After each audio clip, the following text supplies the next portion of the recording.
let's go. I'm a bulldog. So Georgia, who I'm picking. I love the family atmosphere and the way they handle business. What's up, everybody? Jeff Sentell, DawgNation.com. Before the Hedges. Before the Hedges is the show that tells folks who already know why the class of 25 recruits are what we're talking about in the year 2024. You know the difference between a soft verbal commitment, a silent commitment, and nowadays an NIL commitment. And you also know about all things Georgia Bulldogs. Welcome in. Of course, you guys know that Before the Hedges is brought to you by Kroger. I'm Jeff Sentell, back off the boat.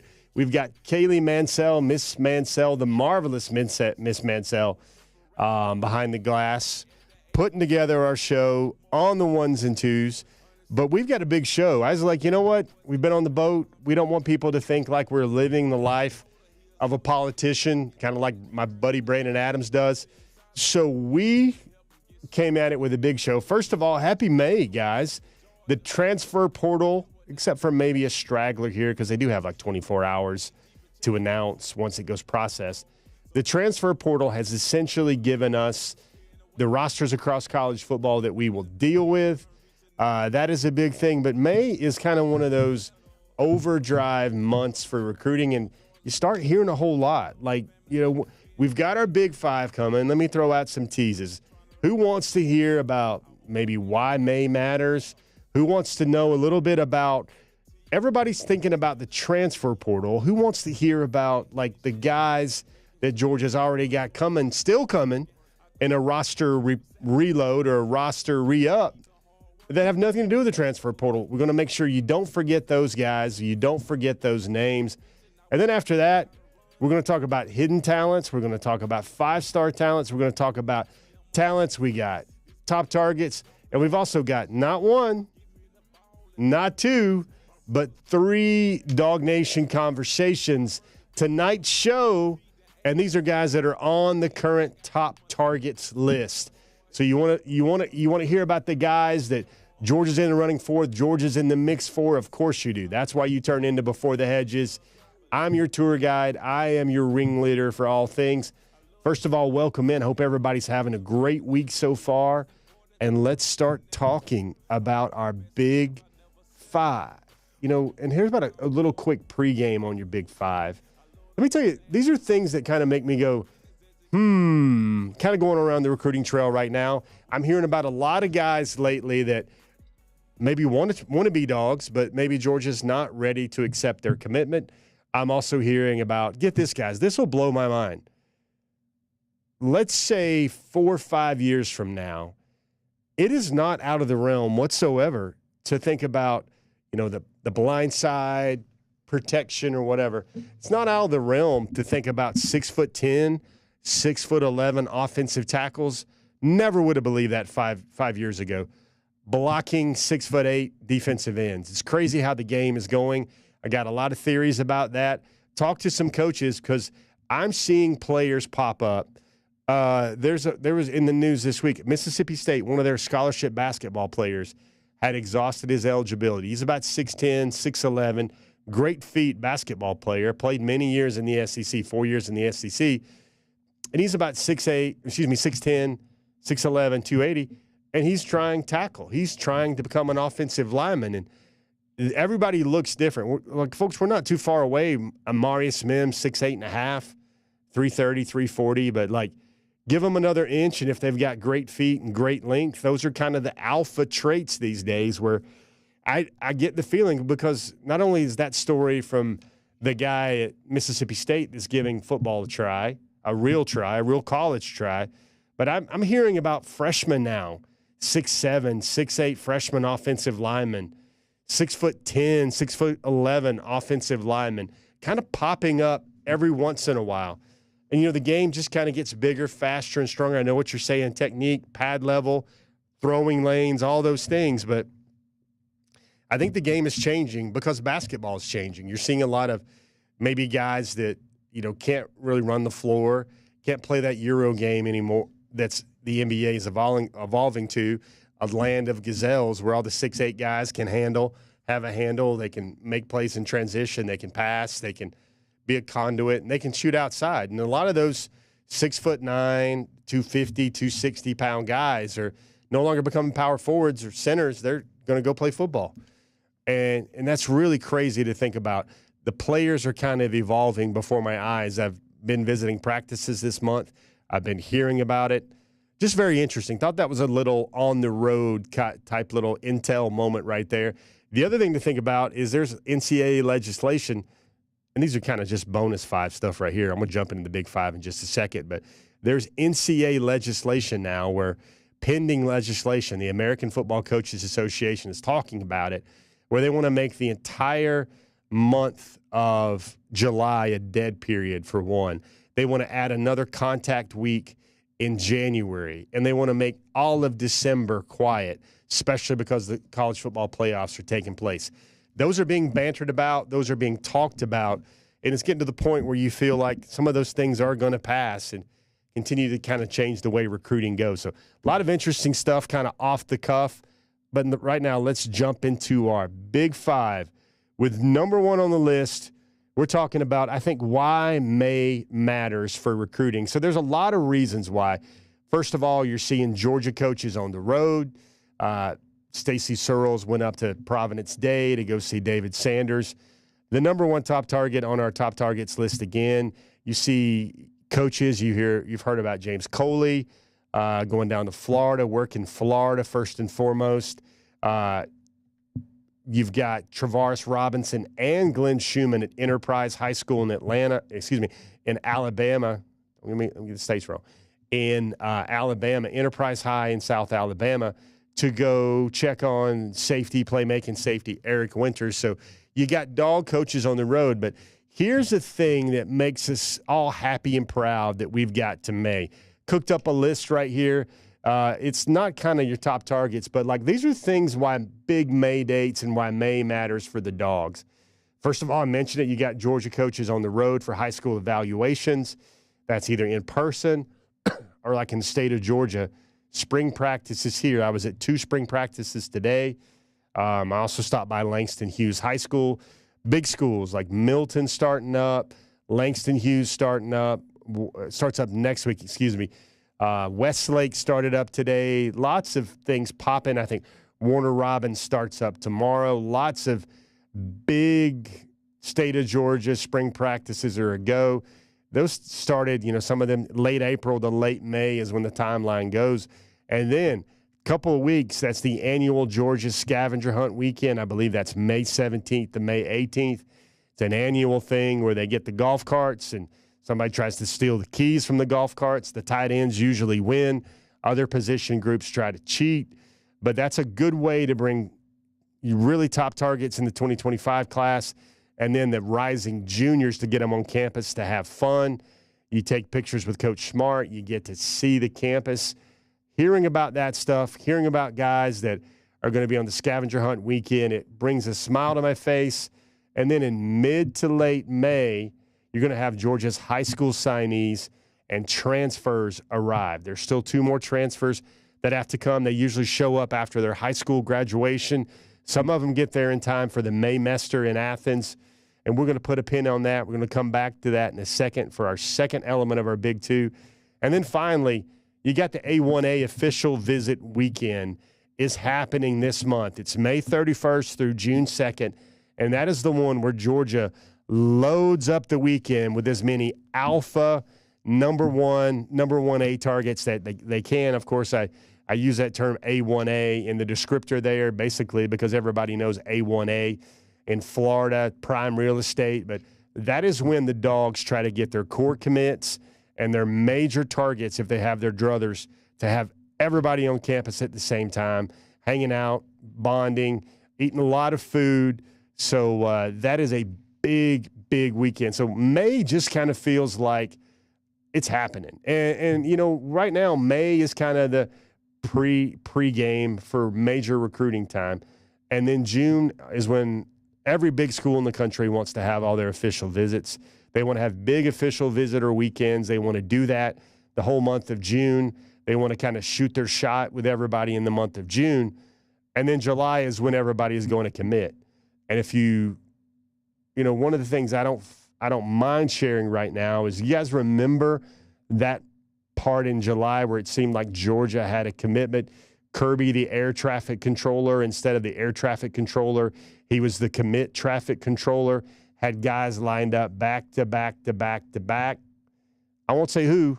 I won't give a lot of the dates away yet, but it sounds like Georgia is trying to get that where they can put together a streak of commitments coming up in the month of July. I think the month of July will be a fantastic month for Georgia football recruiting, and it's going to be the type of thing that gets Georgia back up into the top 5, back up in the top 8. Currently, I believe you'll see on one of our meat and potatoes, on one of our big elements, our foundational elements of each show. I think Georgia's number 13 right now in recruiting. Crazy to look up and see this.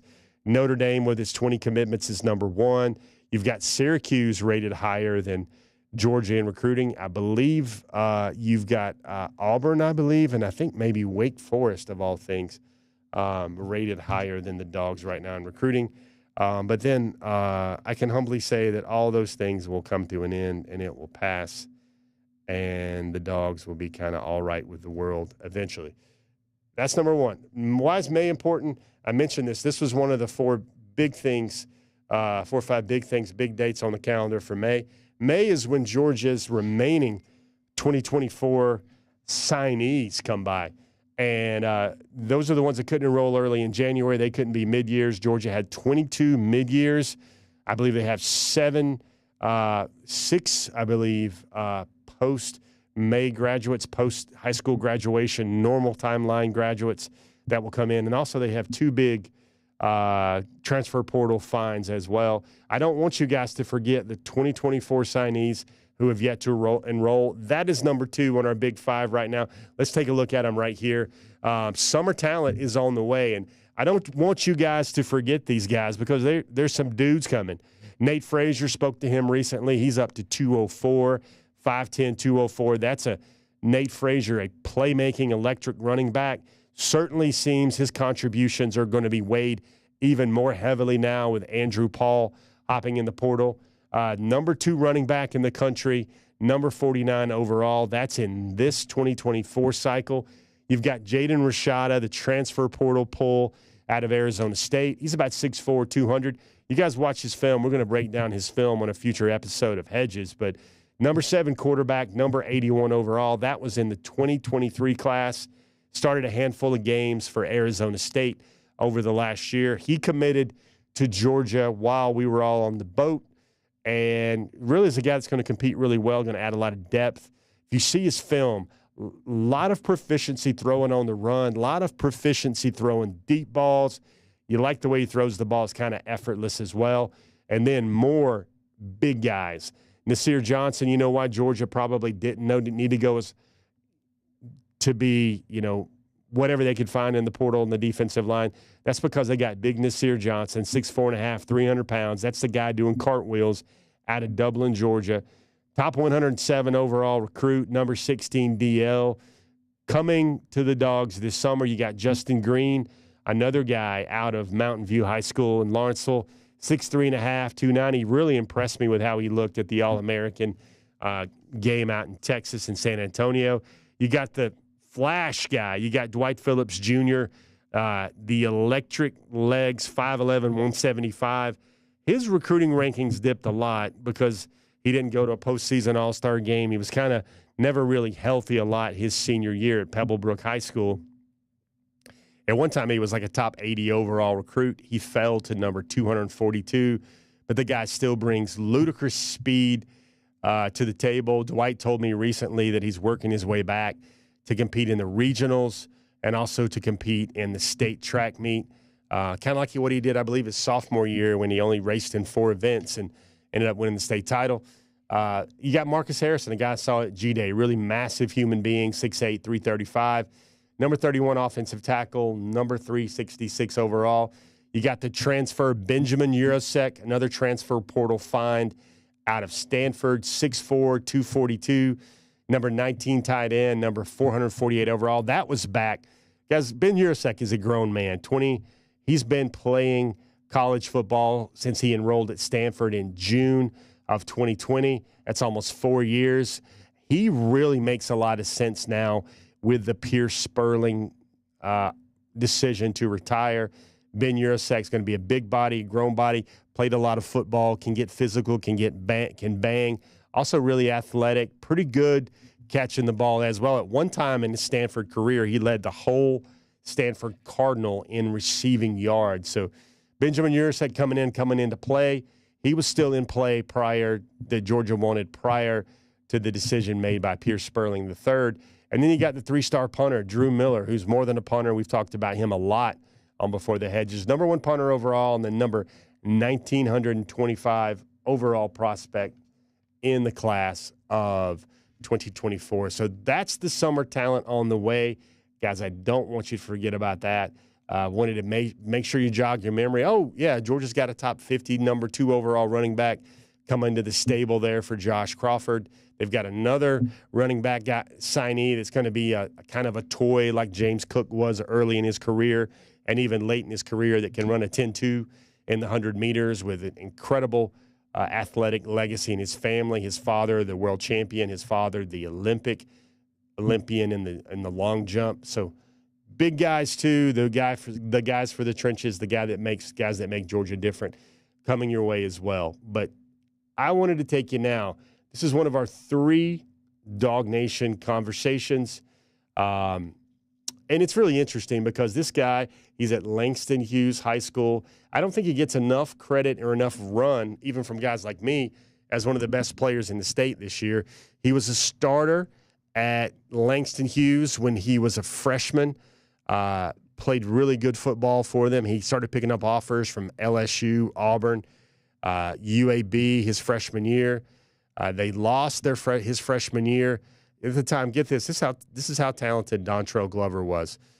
He was a freshman in high school, never touched a weight at all, and at the end of his freshman year, he said he was probably bench pressing about 130 pounds, and he was a starter for Langston Hughes. That squad lost to Buford in the state title game. We all remember that, fans of Georgia high school football. Really riveting back and forth game, and then he started hitting the weights, and now that bench press is up to 475.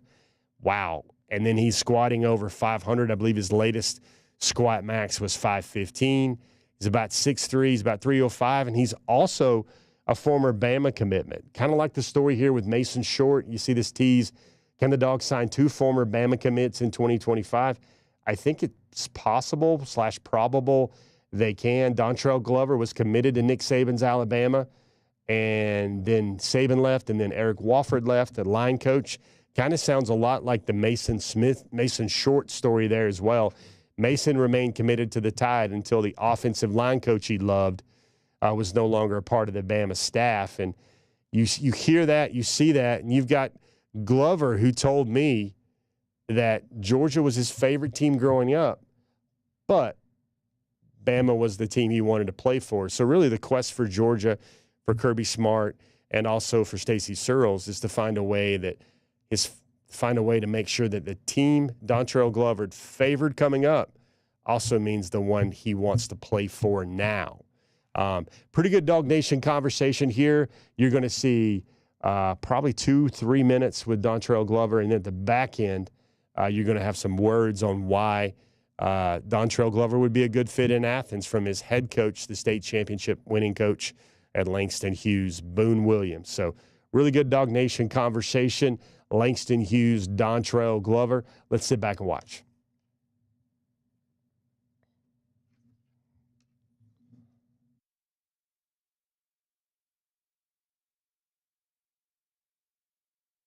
Dontrell, I think you told me that Georgia looks at you and they say center, and they see Cedric Von Prong Granger. Yes, I've covered Cedric for a long time. He went 42-2 as the starter at Georgia. Most wins for any line of scrimmage player ever. Starters that way. What do they see in your game that makes you think you could be one of those all-time greats? Me and Cedric both 6'3". I was 10 pounds heavier than him at the time. Mm-hmm. So from then to now, I done lost around 12 pounds. So right now you're what? 6'3"? 6'3", 308. Wow. How would you describe your game?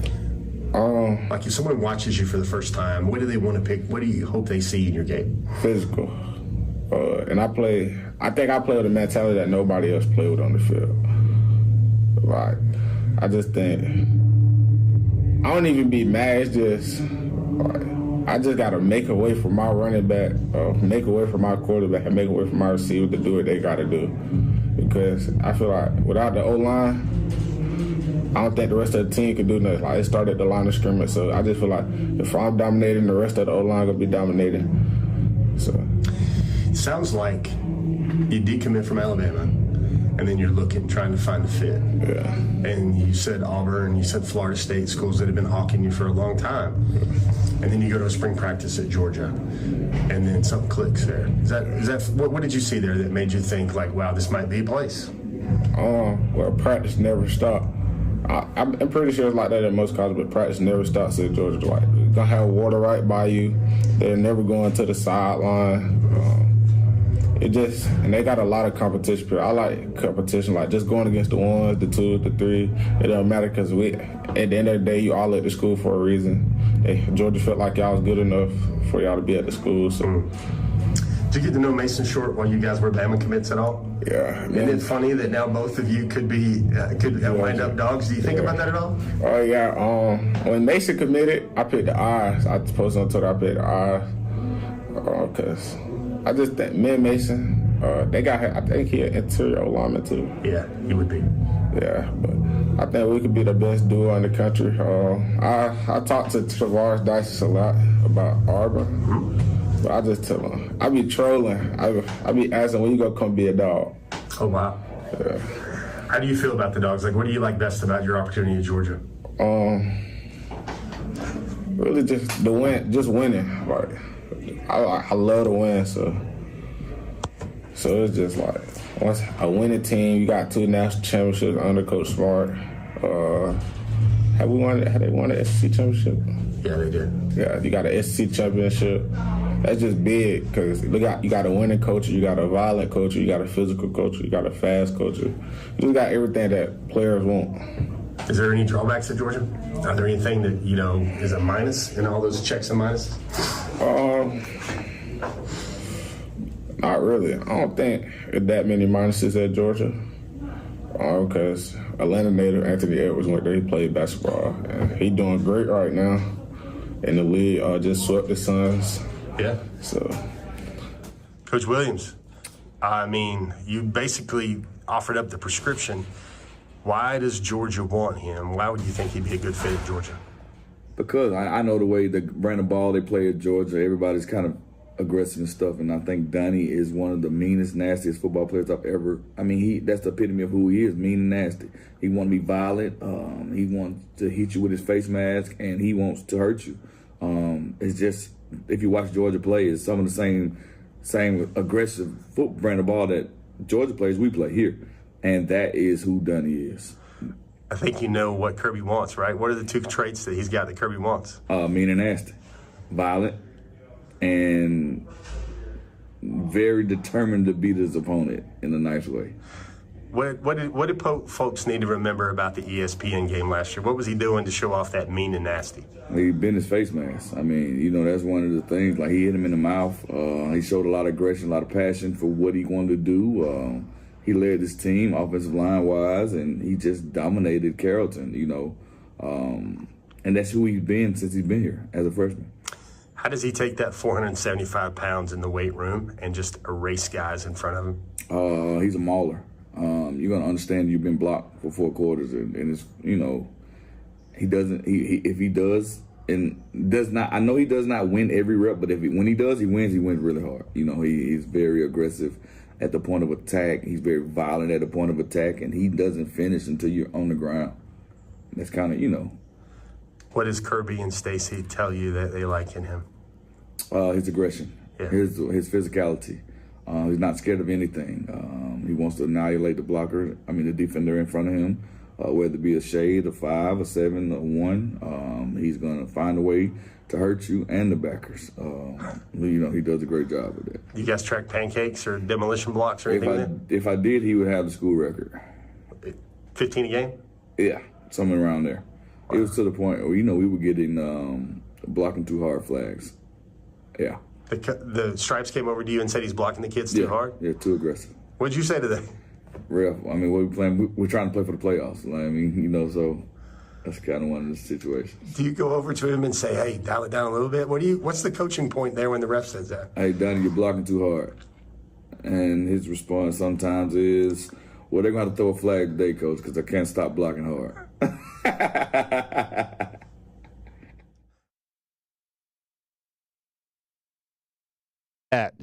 Let's repeat after me, class. What are the ways to become a Stacy Searles or Kirby Smart offensive lineman?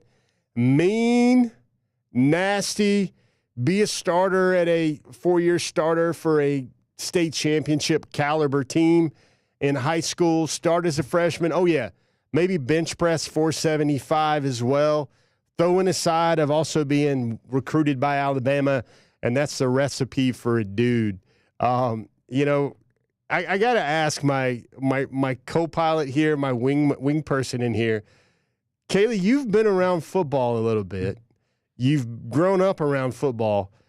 Did you hear that part where Coach Boone Williams, state championship winner in 2022, did you hear the part where one of his guys got flagged for blocking too hard? Like, did you hear that part? What goes through your mind, Kaylee, when you hear a player so physical, so mean, so nasty that the referees, it sounds like something out of a movie, are flagging him for blocking dudes too hard? I mean, as someone who has been around high school football for a long time, you would think that would come as a shock, but then you realize it's Langston Hughes. And I once listened to a high school football coach refer to them as the Pittsburgh Steelers. I do not know what they feed their kids at Langston Hughes, but it does not surprise me in the least bit because that program is not one that you want to mess with. But I didn't even know that was possible. I'm going to have to look out for that this high school football season.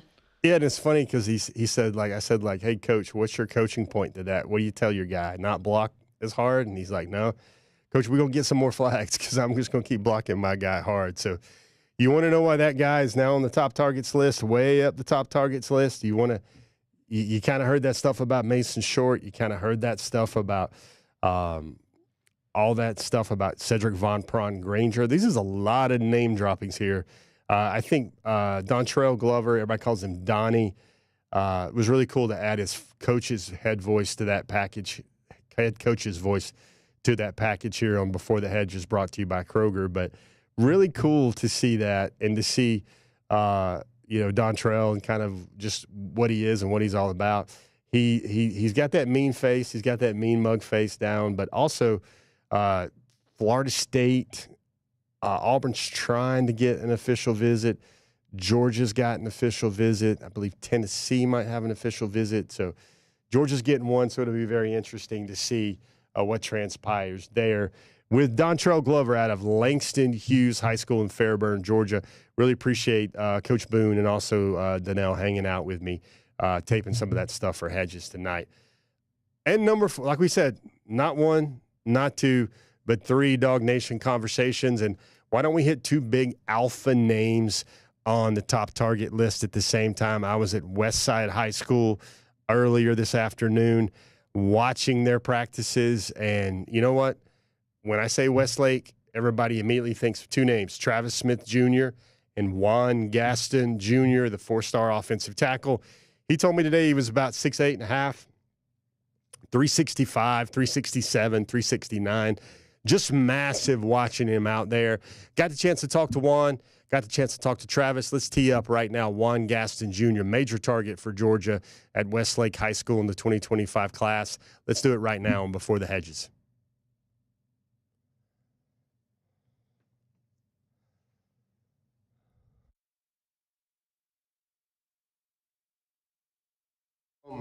Mims, that's a natural talking point for you. Is that what they say, come do this, come be here, or you can be like that? When they pull up my tape when I go and visit, they say I look just like Mims a little bit, so I think I could be next. What do you think?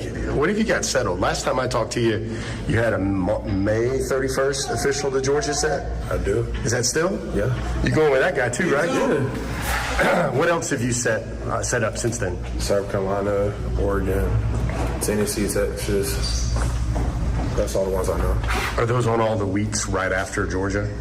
Is it every Saturday? So it's Georgia, South Carolina, Oregon, Texas, or Tennessee. I don't know which one, but I'm also one of those are going to be during the season too. I just don't know which one Texas and Tennessee is. Are you one of those guys that wants to have your decision before your senior year to get it out of the way, or are you going to take that thing a long ways a little bit? A long way, a little bit. How long? Mid-season. Mid-season? Yeah. When will you know it's right? After you've taken all the officials? Probably. Yeah? Yeah. I know you've been through this recruiting stuff for a while now. Everybody makes you feel like a priority. Has it changed about what it's going to come down to? What's the main thing you're looking for? A great bond with the players and coaches on the team. What about Coach Searles? Tell me about him. Coach Searles. He's a great coach. Like I said before, he knows what he's doing. He knows what it takes to win. Yeah. What do you like best about the Dogs? They're just a great team overall. Yeah. Does it seem like one school is recruiting you harder than any other or more consistently than any other, or are they just all flooding you up A gap and B gap? They all just come. Yeah. They not one particular team. It's really all of them. Are you going to take any other visits until you're officials? No. Straight officials now. This is an important question. How are you going to stay under 370 on all those official visits? What are you going to do to keep your weight low? So I'm a picky eater, so I don't think it'll be hard. Juan, how much better do you think you've gotten compared to the player that we last saw in your junior year? I think I got a lot much better, stronger and faster too. So I got better a lot. Tell me about the hair. Why'd you cut that thing down? I'm just restarted. He'll be back soon. He'll be back soon? He'll be back. You'll have that lion's mane back soon, huh? Yep. Mm-hmm. Just restarted. What's maybe the biggest thing you've learned over your recruiting process that you know now that you wish you knew maybe 3 or 4 months ago? Is there anything? There really is. I've been the same the whole time. Been the same? And the role that Georgia might use you in, is that a right tackle, left tackle? What have they talked about? Left tackle. Left tackle? Yes. Does it matter to you? Do you just want to play early, or what's the quickest route, or what's the big thing for you? Really any tackle spot. I can play left or right. I can play a little guard, but mostly tackle. Mims even played right tackle at Georgia. Tell me about kicking. Have you retired from kicking? You gonna do any kicking this year? I'm done with kicking. We have 2 great kickers now, so I think we're good. One last thing. Tell me about Travis Smith. Like every year, players are supposed to get better. How's he going to get better? What do you think? What do you see out of his big senior year? He should catch about 2,000. That's too low. About 3,000 yards, about 15 touchdowns.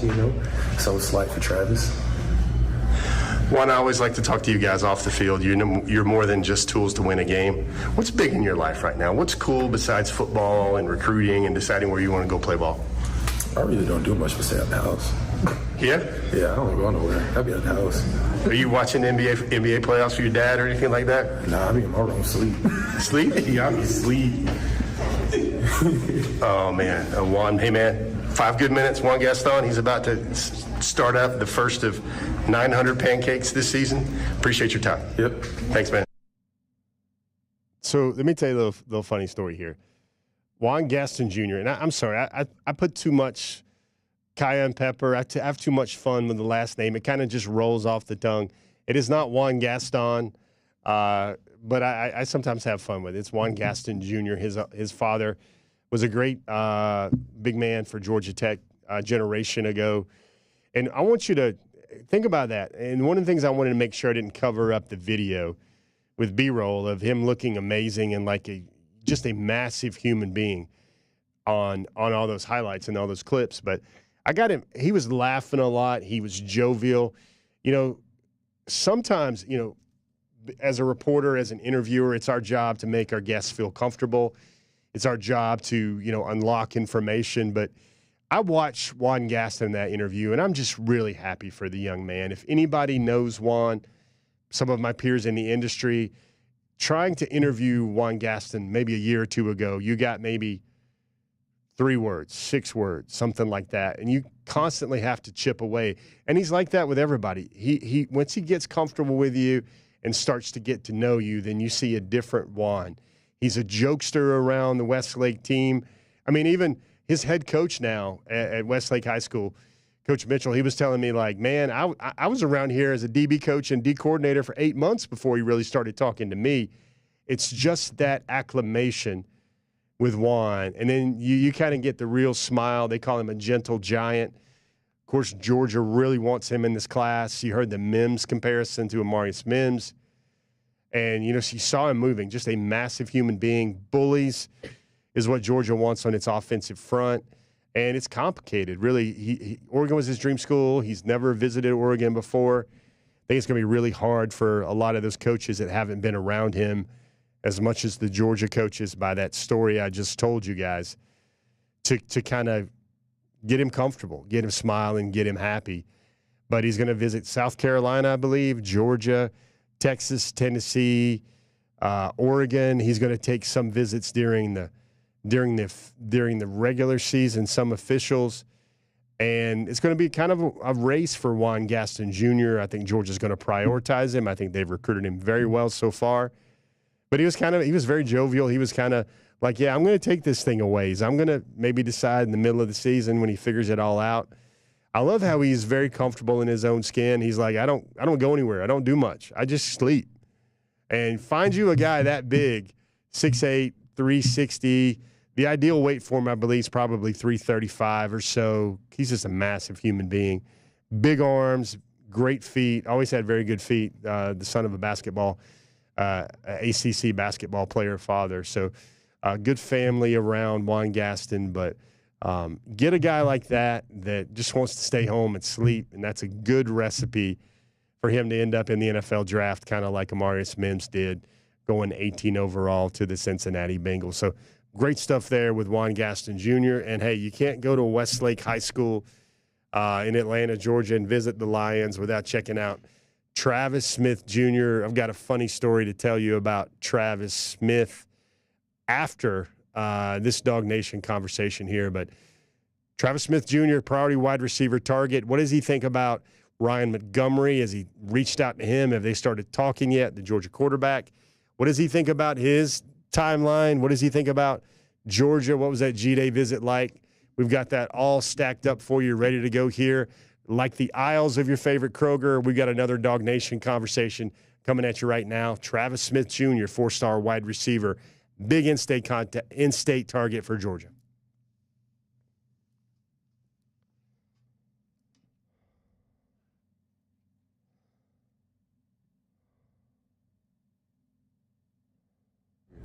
What's a typical week-to-week like with Coley? Do you get a certain day with him, or do you talk to him on FaceTime? Is it all phone calls? How's that work? Phone calls, FaceTimes, messages. It's just always communication with him. And, you know, it's been a great relationship so far. You know, just having those bonding times. Even when I go up there to Athens, you know, we just catch up back on what we were talking about on the phone. You know, and just everything with them. You know, it's just great communication off of both of our ends. How was G-Day for you? I saw that look, man. You always get that look. Yes, sir. It was great, man. G-Day, you know, just seeing how I can incorporate myself within the offense, you know, that's always what I'm looking for wherever I go, you know. So just seeing them boys going off, going crazy, all the receivers getting what they deserved, it was awesome. So it was great. I don't know if I've ever asked a guy this before. What's that like before the game? Like, there's like the main targets for Georgia. They all get around the 50, and you guys are all cutting up, laughing. Like, what's that moment like? It's great. You know, like I keep saying, just bonding time. You know, when I'm with the other recruits, or even with the other players on the team. You know, there's some players on the team I'm actually trying to build a relationship with, and I actually speak to. But you know, just with the other recruits that are, you know, all across the nation, just chopping it up with them, just talking about how it'd be great if we end up going here or go there. It's just, you know, it's awesome just bonding with them. Interesting topic here, the quarterback, Ryan Montgomery. Have you gotten to know him yet? Has he reached out to you yet? He reached out. We haven't really talked much, but yeah, I'm looking forward to, you know, seeing what he has to offer.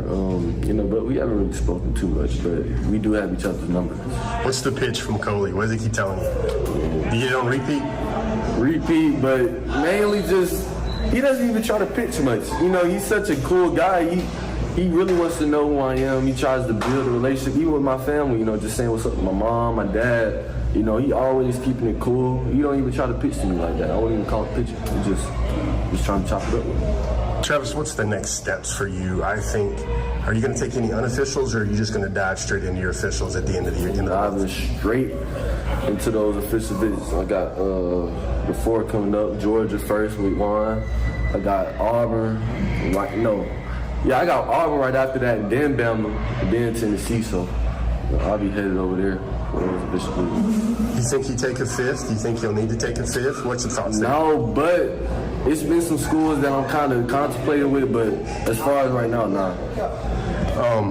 The thoughts of playing with Juan, what would that be like? You guys definitely can cut it up, but what would that be like if you guys end up on Saturdays together? Having a dude here that came from Westlake, coming over to college with me, that would be awesome. So, Juan come over, it'd be great. Or come over to any school I go to, that would be awesome, just having a former teammate, being my future teammate. Travis, are you the type of guy that wants to get it done before your senior year? Like, do you see yourself committed in July, August? Most definitely. Late June, early July, I know I'm going to have my decision ready. It's just that these official visits, they're going to play a huge role. So, they better come with it when I go up there. Travis, this is a question. I'm not going to get too much into pocketbooks here, but it's a question a guy like me has to ask. It's no longer best degree, best coaching relationship, best offense. There's an NIL part of it right now. Like, what do you want to know about that? Is it a big chunk of what you're looking for, or do you look 3 years down the road instead of immediate money? Yeah, honestly, I'm just trying to play football. The money going to come. You feel me? But, football my main focus. But, the money part, obviously, is important, but, I still, it's not too important to me, but I just want to play football. That's pretty much it. What do you like best about Georgia? If it did become Georgia, what would be the big reason why? Man, they just won the national championship, not this last year, but previous years before that, and I think they had a great road ahead of them just to, keep finishing. Travis, last one, you asked the Marius question for Juan. Did you watch the draft? Did you watch the draft and see what Ladd McConkey went? Ladd went higher than Pickens. He was like the number 1,137 prospect in the nation when he came out. Yeah. Like, what sort of watching the draft does it show you about Georgia? Not just Ladd, but guys previously from Ladd, like that came through. Donnie Mitchell, he had to transfer for personal reasons. Who else was it? Ladd came through. And then who else ended up transferring? Jermaine Burton. Yeah. He got picked with the Bengals, so I just know, either way, it could be some great things coming out of where I end up going. Travis Smith Jr., man, probably got the coolest last name in the world, coolest middle name in the world, too. Everybody got Smith. Come on now. So he makes it up for that middle name.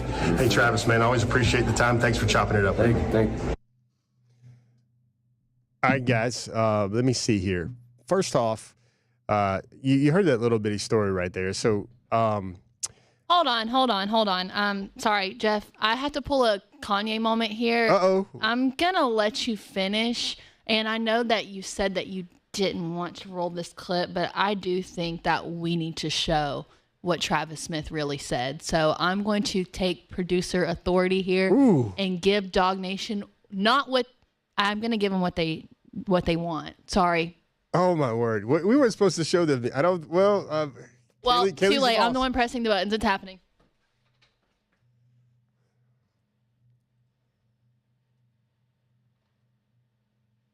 Hey Juan, how do you feel about the Georgia Bulldogs right now? Are they, climbing up that ladder for your recruitment? Of course, they're a great team. They know what to do. It takes to win. The head coach is great. Did you see the upcoming? Well, not the upcoming, but the current draft. Did you like what you saw of the Bulldogs? To be honest, I did not watch the draft. Did you see the guys that got picked? Yeah, I seen Morris Mims. Who else? That's really the only one I was looking for, really. Cool. Do you think you'll be in that position in the years to come? Yes, I do. 100%? 100%. Awesome, me too. But yeah, man, you're looking big, man. I'm ready for you to block from QB. Are you ready? Yeah. I got to block for Sean Smith. Yeah. I already know. Yeah, man. Travis Smith Jr. coming for my job, coming for everybody's job. Kaylee, that's good. Don't need to see any more of that. I don't think Jeff wanted everybody to see because he was afraid that Travis Smith Jr. was coming for all of our jobs. That's right. The guy could catch passes. His teammate his teammate Juan Gaston has got him with 3,000 yards this year and 15 touchdowns, man, that would be something. That would be, give him all the awards. Give him Gatorade Player of the Year. Give him Mr. Football in the state of Georgia. Give him Max Preps Player of the Year. Like, give him all 5 stars. If he has 3,000 yards receiving and 15 touchdowns, my. And Kaylee, I'm very glad that you're very judicious with that. Don't need any more extended cuts out of those interviews. Man, you tell DawgNation. You tell the producer what you got in the can, and she starts pulling out of that drop box. All right, DawgNation. Oh, cool story. So I didn't know this. I actually did not know this, but when I first started covering Travis, maybe this time a year ago, maybe, I got to meet his family, great people. And they brought up his middle name, and I think I got this story right. His middle name is Sentell. And, like, there's also a couple players here and there that actually have that name, the middle name, not the last name. And I learned that there was a very – like, Google this, folks. I'm not making this up. There was a very popular – not popular, but like a 70s era soap opera. And one of the main characters, I believe the first name was Sentell.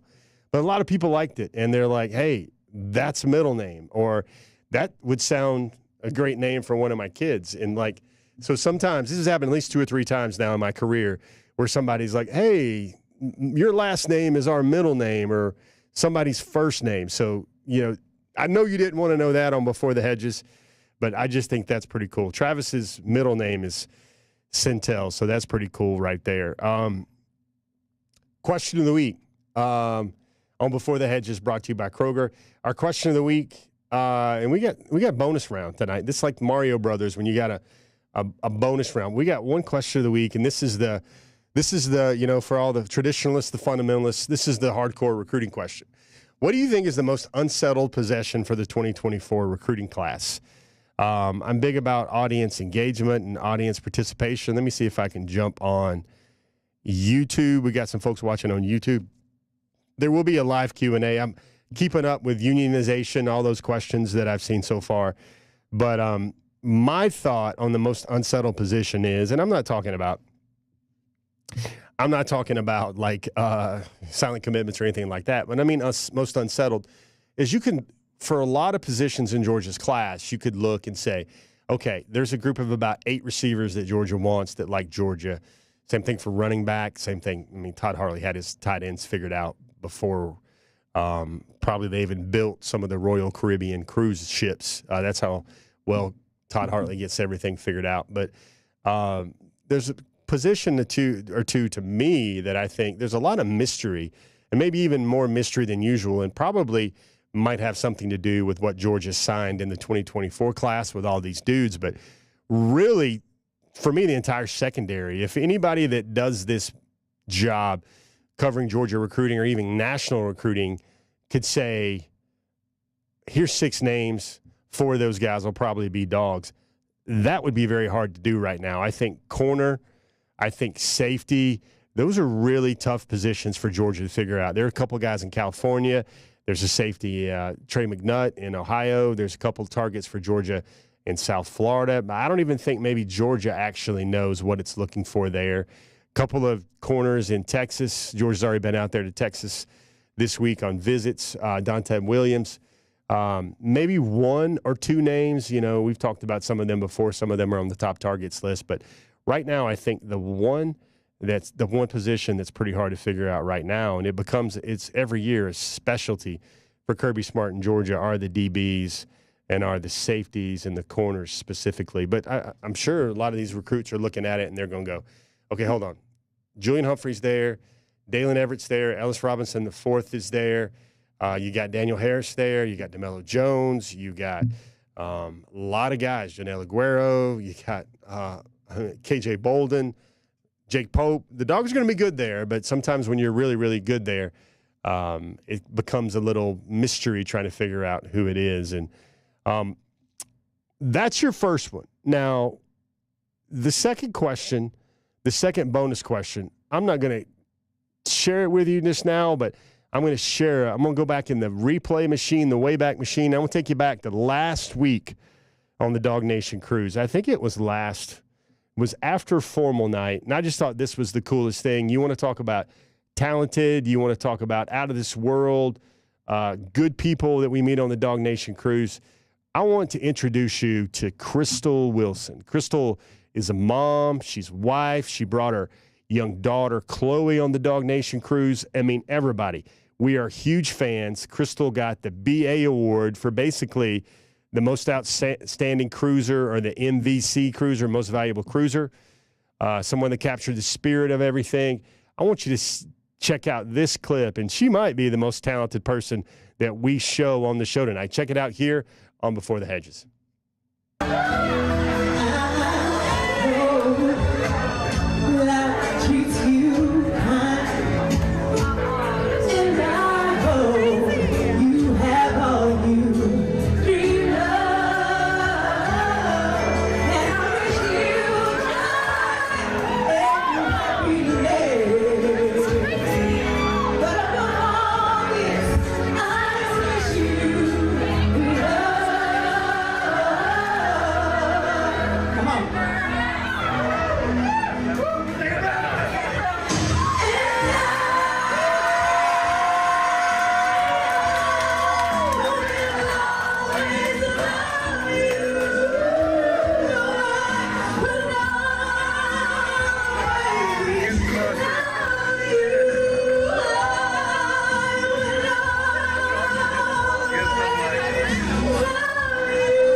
I mean, come on, y'all. Come on. I mean, and we will not penalize Crystal at all for the ad lib there. You catch the last line, I will always love DawgNation. I mean, really, like, some members of our team were floored by Crystal and her family. They called her superhero in her real life. Her real life, she's a part of the Coast Guard. I believe she's a lieutenant commander. I hope I didn't get that wrong. And she does port inspections. But, like, that's part of the DawgNation Cruise, guys, is all these people follow Georgia. They follow our content. They follow our coverage. We feel like we get to know them. They feel like they get to know us. And then we go on a cruise together. We hang out. This was actually Crystal and her husband Barry's second cruise. And you find out that these people have this amazing, jaw-dropping, like, nobody should ever, like, when you come into the cruise port and you're you show your passport, you show your birth certificate, or you find another way to show your birth certificate, hint, and you should be like, they should probably say, now, you're going to go on karaoke, right? Are you going to try to sing Whitney because you need a license for that? Are you going to try to sing Whitney? And Crystal not only sang Whitney, she had people just on their feet clapping. People were, like, ducking into that concert hall, that venue, that studio on the ship because they heard it. And they're like, who in the world was that? And you just saw her. She just absolutely destroyed, slayed, owned that song. So it was really cool. It's not just people like Brandon Adams and Mike Griffith and Kaylee Mansell that you get to hang out with if you go on the DawgNation Cruise. You get to meet DawgNation audience members like the Wilson family, and it was just so awesome to have them. And I wanted to make sure you guys got to see a little bit of that on Before the Hedges. She went 4.5 minutes with that. I kind of cut it down, but that was awesome. In the spirit of that, our bonus question, because I want to know my audience. I want to know what you got. I want to know who's hanging out with us today. Like if we had a talent show on Before the Hedges and we were all here on a Zoom and we had like 50 windows or whatever, and we had a talent show, what would be your hidden talent? What would be your Ryan, the historian Walker? I like that a lot. Ryan, thanks for hanging out. Glad to see you show up. Marine Science Technicians. About time we show the branch of service. Go Coast Guard. Yeah, definitely go Coast Guard with that. But I want to know, what could you guys do? Like everybody has a hidden talent or a secret talent that nobody really knows about. And I'm even sure the marvelously talented young lady that helps shape our DawgNation programs, especially this program, and sometimes gets in trouble for showing clips that we shouldn't show yet. Kaylee, how would you answer that question? What is your secret talent? What is your hidden talent? I don't know if you could call it a secret talent. Maybe a party trick. Party trick. No, I'll give you the context after I do it. But I put myself on camera. That way you guys can know that I wasn't cheating in this. I'm looking directly at you. But I would say that this is my secret talent. And it goes ZYXWVUTSRQPONM LKJIHGFEDCBA. Boom. Mic drop. Wow. When did you learn that? Is this like a third grade type thing or what? You have a great teacher? I have genetically terrible insomnia, and I especially had it as a kid. Wow. And so I would stay up really late, and I used to, I guess what they would call count sheep. But then when I got bored of that, I was like, I'm actually going to put this insomnia to good use, and I'm going to learn how to sing my ABCs backwards. And then one day it came in handy because we went to like a overnight camp in high school, and we were there with like 600 people, and they picked 4 people from the crowd to like come up and do their secret talent. And of course I was one of the people that ended up getting picked like randomly, and that was my moment to shine. And so I did my ABCs backwards, and then I jumped in the crowd and I crowd surfed, and I was a crowd favorite for the rest of the weekend. So it was pretty cool. And then somebody proceeded to ask me if I got pulled over a lot, and that's how I learned that when they pull you over for DUI, they will ask you to sing your ABCs backwards. So that's when I learned that. But that is not the reason. It's because I could not sleep as a kid. There you have it. Kaylee. Yeah, there you go. That's what we're talking about.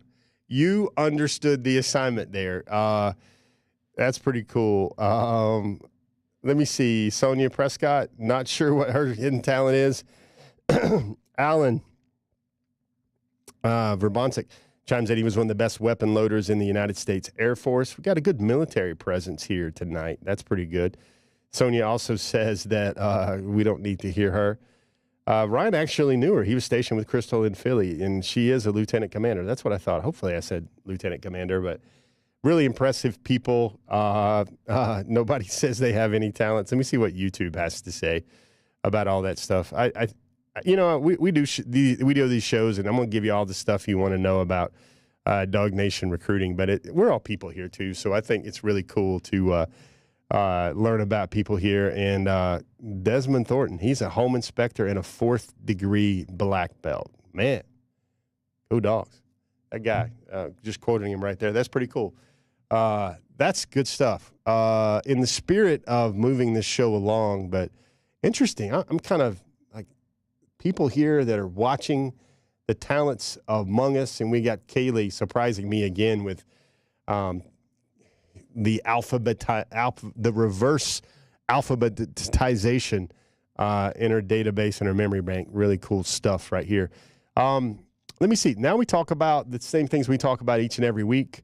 Our table stakes. These are the things that we try to frame up every show with, so you guys get the big picture on all things Georgia and Georgia football recruiting. Let's take a look at the class breakdown right now. Ryan Montgomery, recent addition. Elias Williams, Ethan Barbour, Mason Short, Bo Walker. I'm just going to say it, guys. I think Elias Williams is going to stick with the Dogs. I know we try to trot out that everybody should be worried because everybody's trying, but I think the Dogs have continued to do a great job there. I think Elias is one of the most important members of the class. Is going to be a different type of player than Georgia fans have used to. He's not going to be quite like Darnell, not going to be quite like Brock, not going to be quite like Oscar Delp, Lawson Lucky, Jaden Riddell. He's going to have his own kind of brand new bag right there because he's really talented. He's an all-state basketball player. Bo Walker is another guy that I think Georgia wants to try to keep in the class. Really impressive athlete. You saw him working in some camps. I believe he was in the Rivals camp over the last week or so, 2 weeks or so. Really looked good catching the ball. Some pretty good highlights showed up on social media. Mason Short, that's the Ray Charles recruit, the Ray Charles commitment. Georgia on his mind. I was pretty cool that Dontrell Glover, who was one of our DawgNation conversations tonight, and Mason were both former Alabama commitments that could wind up in the Georgia class. Breaking it on down, still defensive side of the ball is where the Dogs have to do work, but at the same time, nobody really worries about the work that's going to get done. Defensive line targets, you got, ideally you would love to see, I know you guys would really appreciate Kaylee one day getting the chance to put Justice Terry in the D-line group and then also Elijah Griffin in the D-line group, but we shall wait and see on those. Linebackers, obviously, top targets will tell you a lot of that.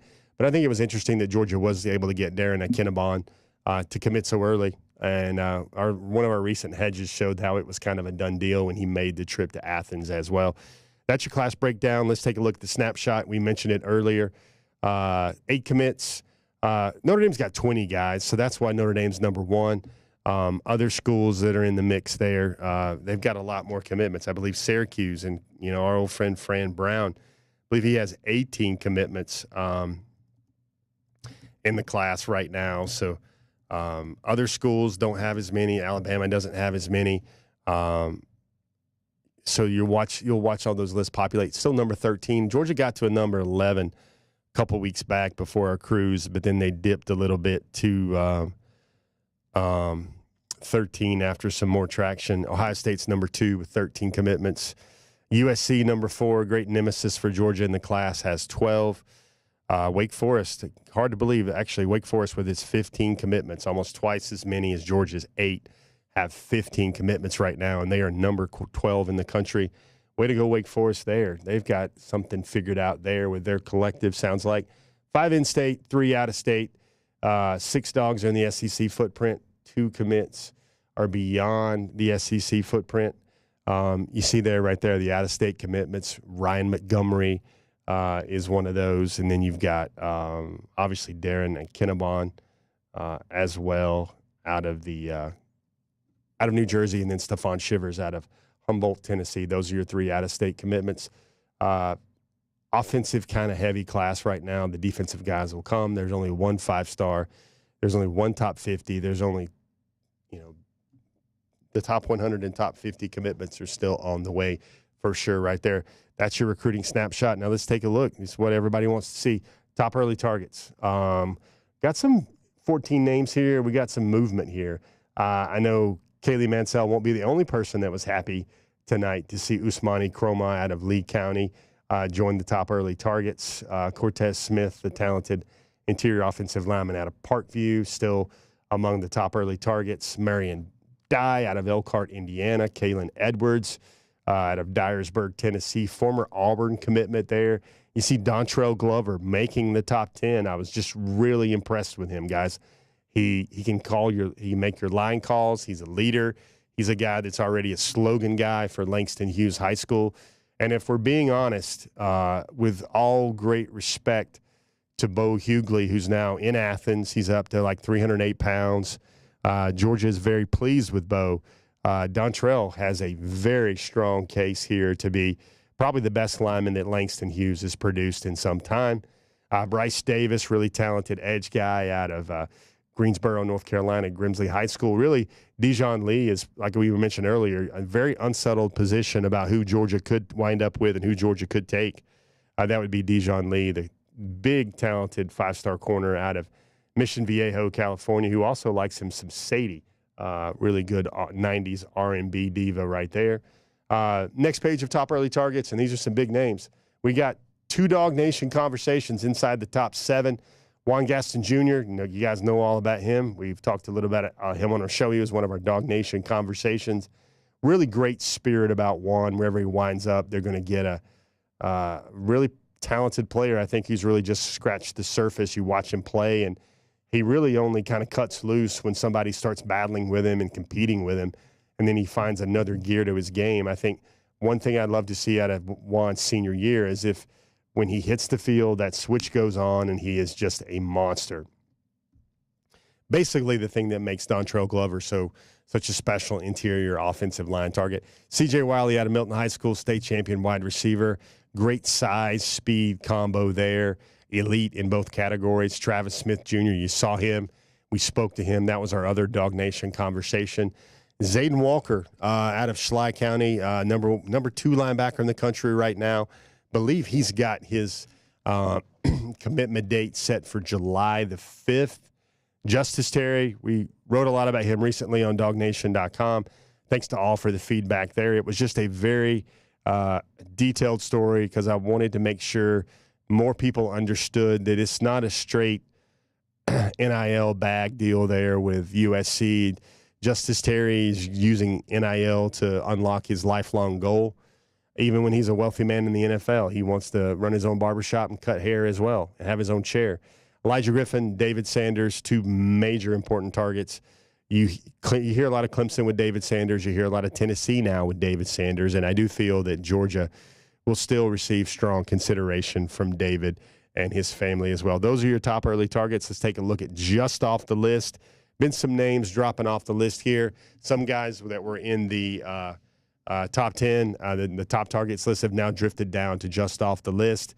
We've mentioned names like Kevin Wynn, Eric Winters, really Auburn, Georgia seem like the 2 teams there. Taylon Taylor, really like this wide receiver with some strong connections to Georgia out of Geneva, Illinois. He's really interested in the Dogs. Todd Robinson, he could play. He's quarterback, running back hybrid for Valdosta High School. Always good to get Valdosta kids on these top targets list and just off the list. Also, you hear that he could play corner or DB at Georgia. Lots of options there. Very versatile player. Nathaniel Oswee Boating out of IMG Academy. His hometown is Manassas, Virginia. Jamari Morrow, really impressive, athletic, skilled back out of Germantown, Tennessee. Still going to take his official visit to Georgia. Next on the list, on our just off the list, got some more names here to kind of cover. To kind of round things out here. And also, guys, you got a question, that'd be a good time to put it on in the comment section of Facebook, YouTube, whatever you guys are watching on as well for just off the list as well. Still really impressed by our talent that we've had showing up in our comment section today for the interaction. Nikolai Brooks, Nick Brooks, former Iowa decommitment, spent a lot of time in his early couple years of high school in the state of Georgia. Isaiah Gibson, USC. I still think the Dogs got a really good shot there. Christian Garrett, his decision date is coming July the 20th. Eastside High School's Christian Gass. A couple of offensive tackle, interior offensive line targets there, and Henry Fanuco and Michael Fossey. Javion Campbell, really interesting kid here out of Kentucky. 6'6", about 245, 250. Just converted, played his first season of high school football a year ago. And Javion had like 14 sacks, monster season. Really interesting stuff right there. Folks, that's your just off the list and your top targets for today. You guys got a question. I'm going to see if I can go back to one I saw initially on Facebook. Randy Hall, how many offensive linemen does Georgia recruit in this class? Kind of depends on what happens with the what they hear kind of with the portal for next season, I believe, and what they kind of feel is coming along. But I think 4 and I think 4, 5 is always going to be the number for Georgia because it's just so hard to get offensive linemen. Those offensive linemen don't go into the portal. Let me see.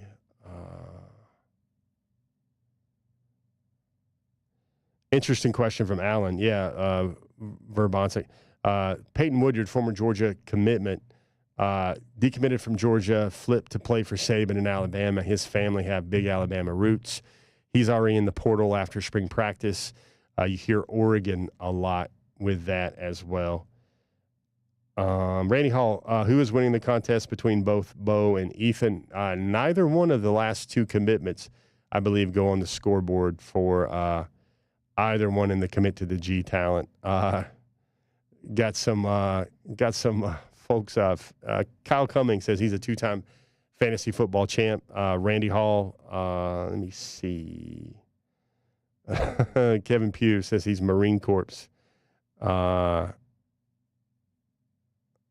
me see. Good stuff here in Facebook.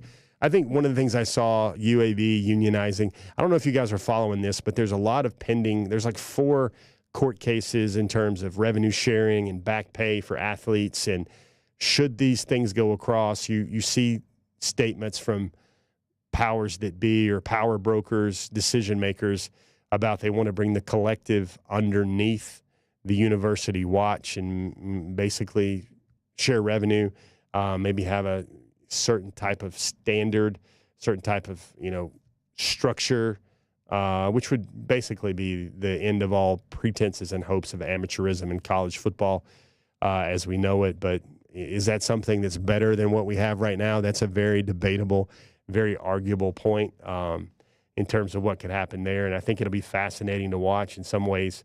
You see one thing at one point, I think I tweeted it out this afternoon or retweeted it out this afternoon, is if you're underneath the university, the collective is now underneath the university's arm, then your payments can be, reduced, withheld in the event. Like you better play the bowl game. If you do things off the field, make mistakes, make bad decisions off the field, that could also affect your NIL. Like in a lot of real-world jobs, there's morals clauses, there's ethics clauses in jobs, but be very interesting to kind of see all that take place and take shape potentially with college football. And it's also kind of crazy because we've kind of reached the point where, I kind of shared some of this information on the DawgNation cruise that, guys, some payrolls in college football now are like $2 million a month. And if you're going to be a contender in college football, you probably need a top 5-10 team, playoff team, top 10 team. You probably need to spend somewhere between $20 and $30 million a year for your football team. Now, I know a lot of things people don't want to hear, but you see about the big money machine of college football, and kind of just is what it is. It's programming. They're gonna when they create the playoff is created. That's going to be another windfall for future TV deals as well. You see the SEC adding teams like Texas and Oklahoma. The prices and the money involved are just only going to go up, and it's just part of the norm, part of the reality here with big-time college football, of which Georgia is very much a part of big-time college football. Let me take a quick tour around the block before it's like the Apollo Theater, and I get the call to hurry up everything else. Guys, I think that's a great show. Let me see if I can find Facebook really fast and check the questions.